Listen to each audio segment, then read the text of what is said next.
মা, দাদা আমাকে মেরেছে বলে জোরে কান্না শুরু করে দিল রিমলি। প্রায় রোজ মা বাড়িতে ঢুকলেই রিমলির কান্না শুরু হয়ে যায়। মা, বোন আমার পেন্সিল বক্সটা ভেঙে দিয়েছে, ওটা আমার কত প্রিয় ছিল বলে ঘ্যান ঘ্যান করতে শুরু করে দিল রিজুও। শুনতে শুনতে বিরক্ত হয়ে গেল পরমা। রেগে গিয়ে ছেলে মেয়ে দুজনকেই দু ঘা বসিয়ে দিল। তারস্বরে কান্না শুরু করে দিল ভাই বোন দুজন। তাদের কান্নার আওয়াজে আরও বিরক্তি ধরে গেল পরমার। ডিসকাস্টিং বলে ব্যাগটা খাটের ওপর ছুঁড়ে ফেলে দিয়ে জামা কাপড় নিয়ে বাথরুমে ঢুকে গেল সে। রোজ অফিস থেকে ফিরে দুটো বাচ্চার প্যানপ্যানানি শুনতে ভীষণ বিরক্তি লাগে তার। একে তো সারা দিন অফিসে দম ফেলার সময় পায় না, তার উপর বাড়ি ফিরলেই বাচ্চা দুটো শুরু করে দেয়। কোনো রকমে ওদেরকে সামলাতে না সামলাতে পরমার স্বামী উত্তম বাড়ি ফিরে আসে। তারপর শুরু হয় তার একটার পর একটা ফিরিস্তি। টাওয়েল দাও, জামা দাও, চা দাও, মুড়ি মেখে দাও, এইসব নানান বায়নাক্কা সামলানোর মাঝে রাতের রান্না করতে থাকে পরমা। রাতে যখন শুতে যায় ক্লান্তিতে যেন ভেঙে পড়ে সারা শরীর। বীতশ্রদ্ধ হয়ে পড়েছে পরমা এই জীবনের ওপর। একটা অফিসে রিসেপশনিস্টের চাকরি করে সে। 7,000 টাকা মাইনে পায়। অফিসে জুতো সেলাই থেকে চণ্ডীপাঠ সমস্ত কাজ করিয়ে নেয় তাকে দিয়ে। কিন্তু ছেড়েও যে দেবে সে উপায় নেই।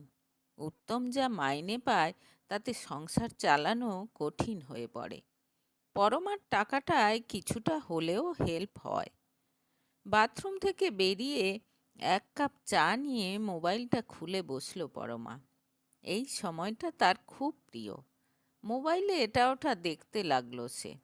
দেখতে দেখতে একটা খবরে চোখ আটকে গেল তার।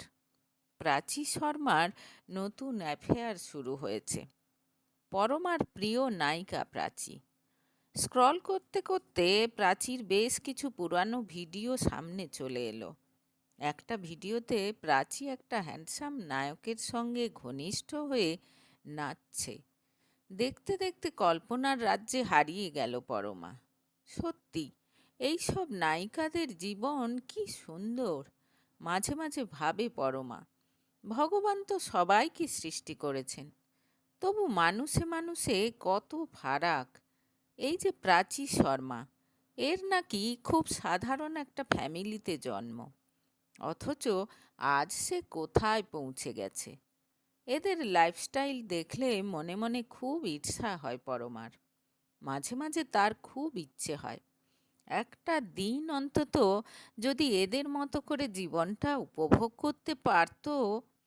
দামি দামি পোশাক, সুন্দর মেকআপ, আশেপাশে মানুষের ভিড়, সারাক্ষণ সবাই তার পেছনে ঘুরত তার একটা ছবি নেয়ার জন্য। বুক চিরে একটা দীর্ঘ নিঃশ্বাস বেরিয়ে আসে পরমার। মাঝে মাঝে জীবনটা ব্যর্থ মনে হয় তার। ও মা, মা, এই অঙ্কটা একটু দেখিয়ে দেবে? ছেলের কথায় বাস্তবে ফিরে এলো পরমা। এই আর এক নতুন বিপদ হয়েছে তার। ছেলে ক্লাস 5-এ উঠেছে।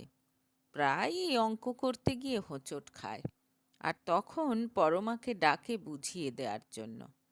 অঙ্কে পরমা বরাবরই কাঁচা, তাই ছেলে যে অঙ্ক দেখায় কিছুই মাথায় ঢোকে না তার।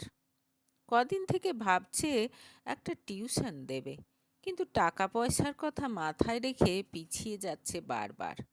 ছেলেকে বলতেও লজ্জা লাগে যে তার মাথায় কিছুই ঢুকছে না।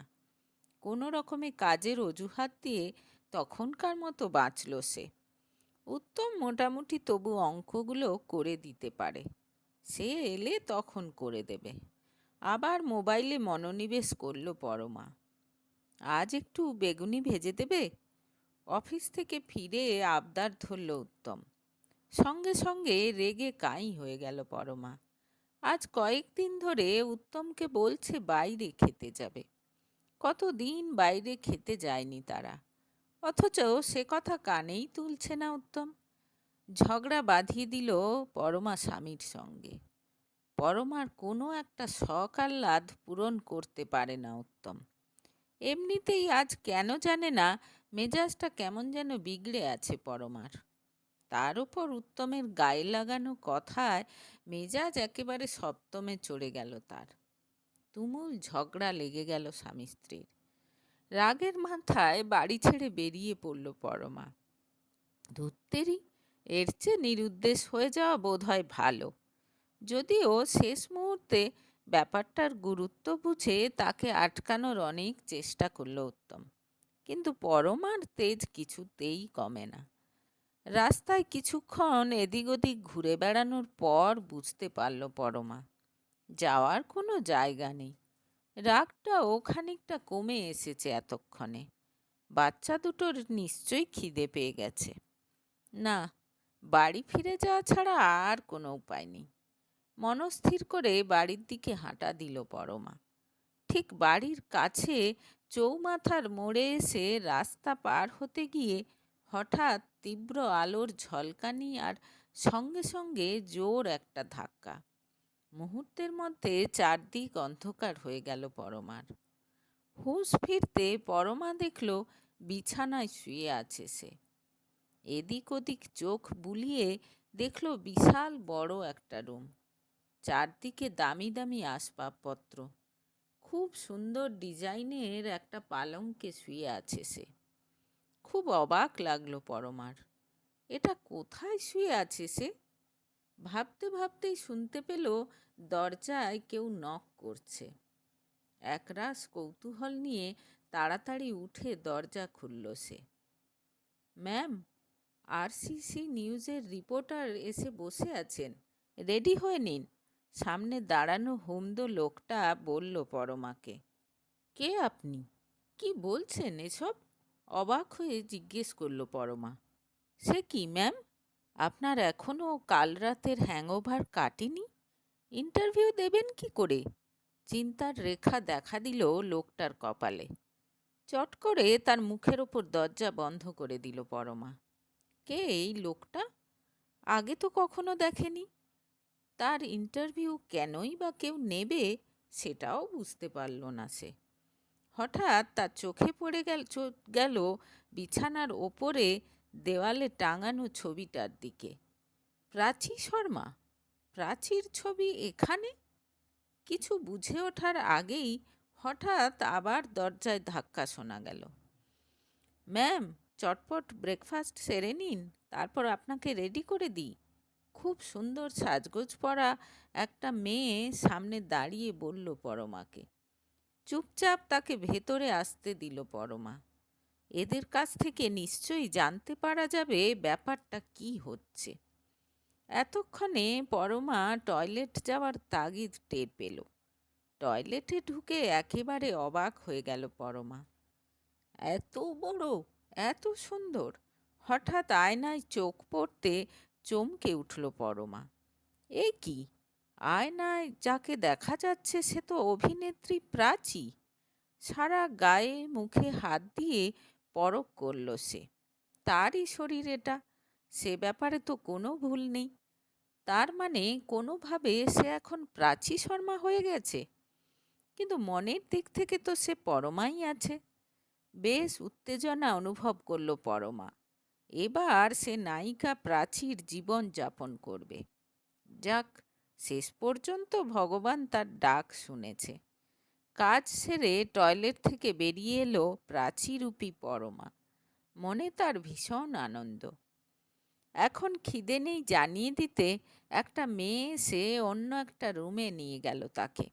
এবার আগের সেই মেয়েটা ঝটপট মেকআপ শুরু করে দিল তার। পরমা দেখল খুব সুন্দর একটা ড্রেস পরিয়ে দিল তাকে একটা মেয়ে এসে। খানিকটা ভয় ভয় করলেও পরমা দেখল রিপোর্টারের প্রশ্নের উত্তরগুলো বেশ সুন্দরভাবেই দিতে পারল সে। ইন্টারভিউ হয়ে যেতেই একজন এসে তাকে জানালো যে ব্রেকফাস্ট রেডি, অনেকটা দেরি হয়ে গেছে। খেতে বসে অবাক হয়ে গেল পরমা। একটা সুন্দর বাটিতে ওটস জাতীয় কিছু একটা, আর একটা বাটিতে বেশ কিছু ফল। পুরোটা খেয়েও পরমার মনে হলো না সে আদৌ কিছু খেয়েছে। এর মধ্যেই হুমদো লোকটা এসে জানালো এখনই শুটিংয়ে বেরোতে হবে। খুব খুশি হয়ে গাড়িতে উঠে বসলো পরমা। কিন্তু শুটিং করতে গিয়ে একেবারে হাল খারাপ হয়ে গেল তার। বারবার একই জিনিস করতে করতে ক্লান্ত হয়ে পড়ল সে। কিন্তু ডিরেক্টরের পছন্দই হয় না। দুপুরের খাওয়া দেখে কান্না পেয়ে গেল তার। একটু দই আর বেশ অনেকটা স্যালাড। কয়েক ঘন্টা কাটতে না কাটতেই পরমা বুঝতে পারল নিজের পছন্দ মতো কোনো কিছুই করতে পারছে না সে। সব কিছুতেই সেই হুমদো লোকটা তাকে বাধা দিচ্ছে।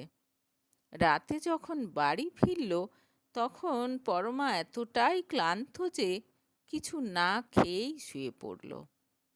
দিন কয়েক যেতে না যেতেই এক নায়কের প্রেমে পড়ল পরমা। সঙ্গে সঙ্গে সবাই জানতে পেরে গেল ব্যাপারটা। একদিন ডিরেক্টর ডেকে তাকে জানিয়ে দিল যে আপাতত যে দুটো মুভি তার সঙ্গে কন্ট্রাক্ট করা আছে সেই দুটো শেষ না হলে সে বিয়ে করতে পারবে না। বিয়ে যদি করেও সামনের 4 বছর মা হওয়া যাবে না তার। অবাক হয়ে গেল পরমা। 4 বছর পর আদৌ কি মা হতে পারবে সে? এর মধ্যে একদিন একটা পার্কের পাশ দিয়ে যাওয়ার সময় গাড়ির ভেতর থেকে পরমা দেখল পার্কে খেলছে রিমলি আর রিজু। কাছেই বসে আছে উত্তম আর একজন মহিলা। দুজনে গল্প করছে, হাতে হাত রাখা।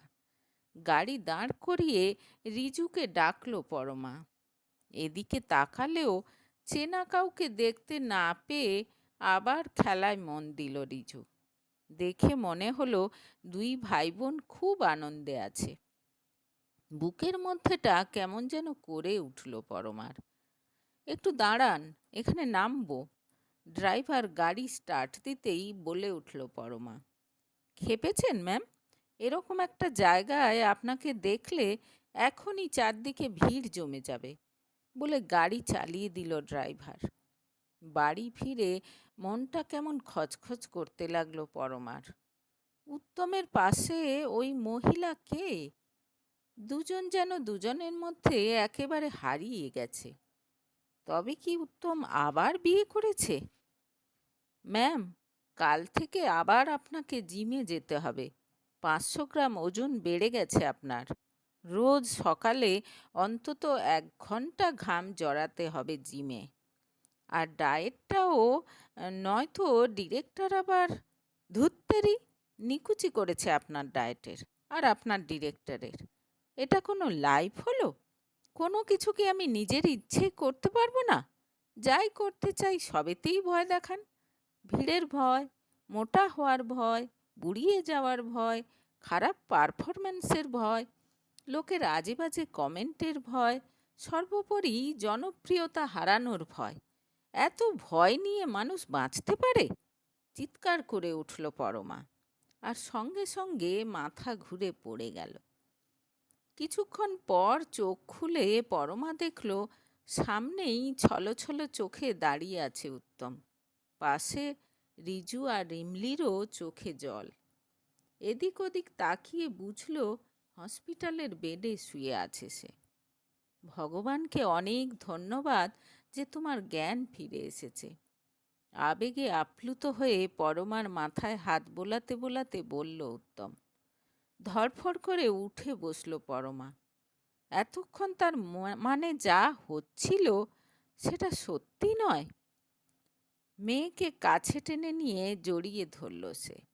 মনে মনে ভাবল, না বাবা, অনেক সুন্দর তার এই ছোট্ট সংসারটা। দূর থেকে যত সুন্দরই মনে হোক না কেন, সবার জীবনেই কষ্ট আছে, দুঃখ আছে, লড়াই আছে। ভালোবাসার মানুষদের সঙ্গে একসাথে হাসি মুখে জীবনের লড়াইটা চালিয়ে যেতে পারাই আসল সুখ।